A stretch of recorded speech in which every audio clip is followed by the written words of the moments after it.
తమిళనాడులో కలకలం సృష్టించిన తండ్రి కుమారుల లాకప్ డెత్ కేసులో మదురై కోర్టు సంచలన తీర్పు వెలువరించింది. వారిద్దరి మృతికి కారణమైన 9 మంది పోలీసులకు ఉరిశిక్ష విధించింది. మృతుల కుటుంబాలకు 1.40 కోట్లను పరిహారం చెల్లించాలి అని 9 మంది పోలీసులను కోర్టు ఆదేశించింది.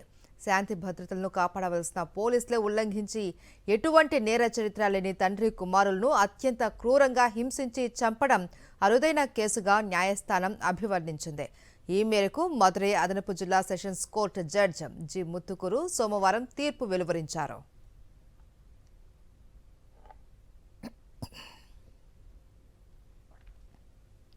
దేశ న్యాయ చరిత్రలో లాకప్ డెత్ కేసులో ఇంతమంది పోలీసులకు ఓ కోర్టు మూకుమ్మడిగా మరణశిక్ష విధించడం ఇదే తొలిసారి. మరణశిక్ష పడిన వారిలో S Sridhar, P Raghu Ganesh, K Balakrishnan, S Murugan, A Samidurai, M Muthuraj, S Chelladurai, Thomas Francis, S Velumuthu ఉన్నారు. మరో నిందితుడిగా ఉన్న special sub inspector Paul Durai case విచారణలో ఉండగా కరోనాతో మరణించారు. తండ్రి కుమారులైన జయరాజ్ బెన్సిక్ మొబైల్ దుకాణం నిర్వహించేవారు. కోవిడ్ సమయంలో వీరు లాక్డౌన్ నిబంధనలను ఉల్లంఘించి ఎక్కువసేపు షాపు తెరిచారు అన్న ఆరోపణలతో 2020 జూన్ 19న తూతుక్కుడి జిల్లా సత్తానకులం పోలీసులు వారిని పోలీస్ స్టేషన్కు తరలించారు.